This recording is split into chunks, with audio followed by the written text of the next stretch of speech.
What's up, y'all? We are back. My name is Bria and I specialize in product photography. And today we are going to talk about how I started. I know a lot of you are like, where did this girl come from? Who is she? If you haven't been following me already on Instagram, then hi. I have been a photographer. I've been a photographer for years. My love for photography started in 7th grade. That's right, you heard that right, 7th grade. We won't need to talk about how old I am and all that, but in 7th grade, I fell in love with photography. I was the kid that changed their profession every 5-10 minutes. Well, I wanted to be a chef, then I wanted to be a painter, I wanted to be this, I wanted to be that. And then finally, one summer, I just kept seeing images. I'd be in the car with my mom, we'd be driving, and then all of a sudden, I'd see flickers of things. That's the best way I can describe it. So from there, I was like, I want cameras. I want to play with cameras. So one summer, I saved up a little bit of chore money, I guess you could say. And I bought as many disposable cameras as I could. And I was taking photos of everything. I don't have those photos anymore. I wish I did, but the photos were not cute. They did not come out good. But the point is, I kept with what I loved. So then in high school, I took a photography class. I wanted to make sure that I was really into what I was saying that I liked and not just saying it and then end up not getting into it further on. So from there, I took a photography class in high school, became obsessed. My photography teacher was really scary, and I was just like, okay, I got to make this work. I was one of the few black kids in my class, and I remember we did a project where we had to merge 3 images together. I think I still have the photo. If I do, I'll have it pop up here, but we had to take 3 images and merge them together, but they had to be cohesive. The first time around, I didn't do so well, so she had me do some edits, she gave me some feedback. And the second time around, she came and she saw my image and she was like, this looks like something that should be on a magazine. And after that, I was like, a magazine? You said what? A magazine? I was hooked after that. I was like, okay, she sees the vision, I see the vision, let's do it. So from there, I started my photography business a few years later. The goal, I'll be honest, was never to actually start a photography business. I've always wanted to be a photographer for National Geographic. I love to travel, always love to write, and I love to read. So from there, I started my photography business. I believe that was 2013, 2014.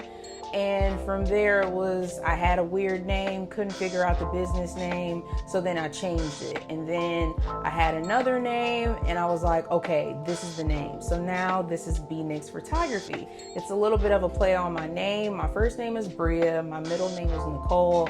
I didn't like the way the C looked, so I did an X. So I'm being a little extra, y'all, a little extra.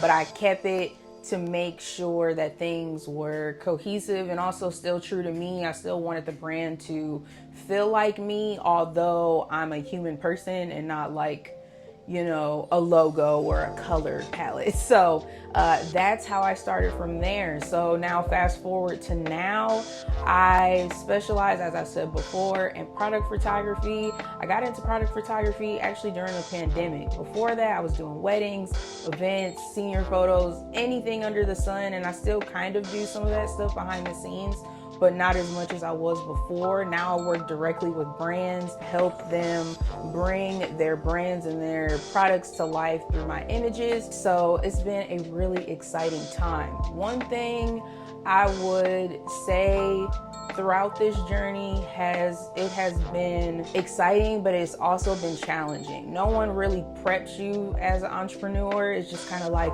you get to have your own schedule, you get to do your own thing. But I would say out of all the niches that I have done in my entire career, product photography has challenged me the most, in good ways and in bad ways.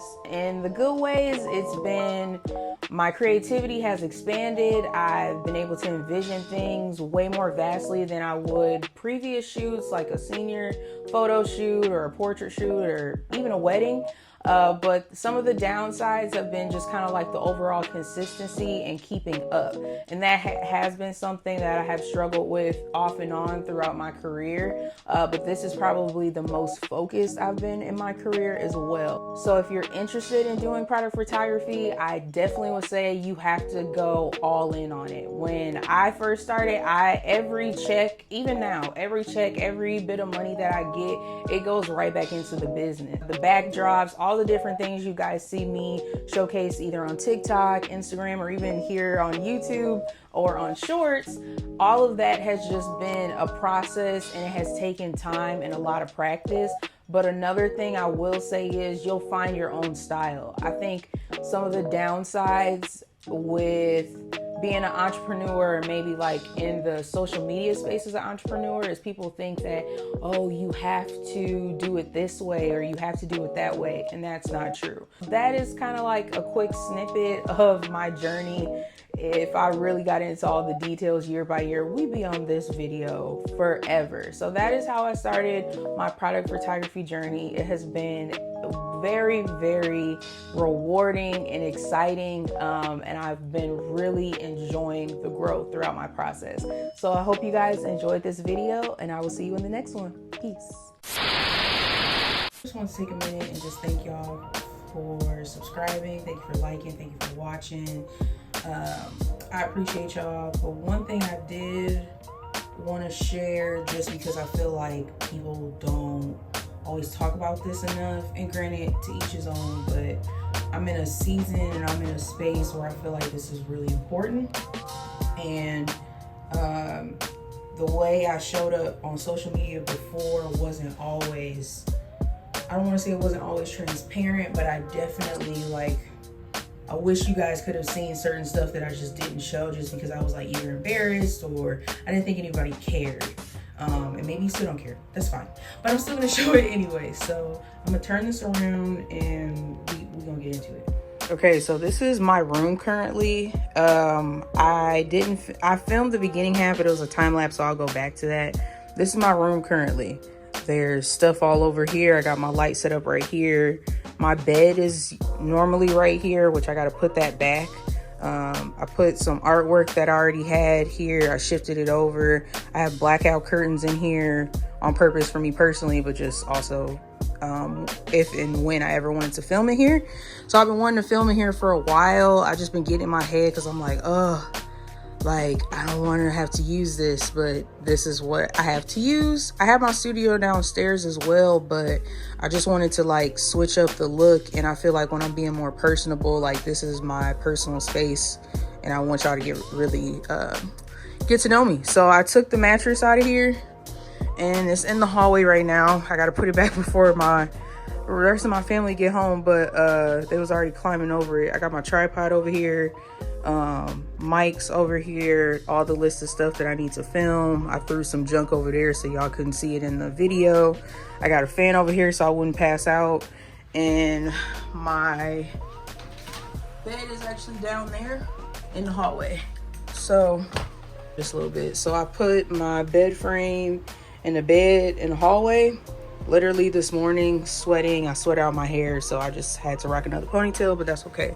So I just wanted to share that with y'all. I wanted to share this too because I feel like when you really want something, you're gonna do whatever you gotta do to put it together, set it up, however you gotta do it. So that's the vibe. Not even the vibe, like, that's just the season that I'm in right now. Like, whatever I gotta do to get it done, that does not cause like mental harm or hurt to anybody else, and even especially myself, then I can do it. So I wanted to do this last week, wasn't feeling good last week, and I was just like, you gotta do it this week. You gotta do it this week, and you gotta crank it out. However you gotta crank it out, you gotta do it this week. So I got my towel over there hanging and stuff. Like, this is just a reality. This is truly and honestly what it is. I have no shame in my game.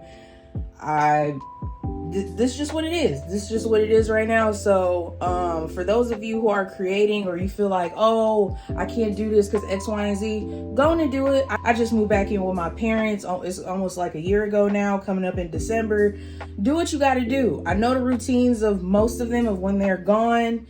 I already knew I wanted to go full-fledged back into this and everything. So I'm just trying to make the space work as best as I can, whether I'm in here in my bedroom or downstairs in the studio. Create what you got to create. Do whatever you need to do. If you really want it, you gonna do what you got to do it. I never would have thought I would be moving a mattress to film or like photograph or whatever, but I'm doing what I got to do so that I can love where I'm going later. So I'll see you on the next one. Thanks so much for watching.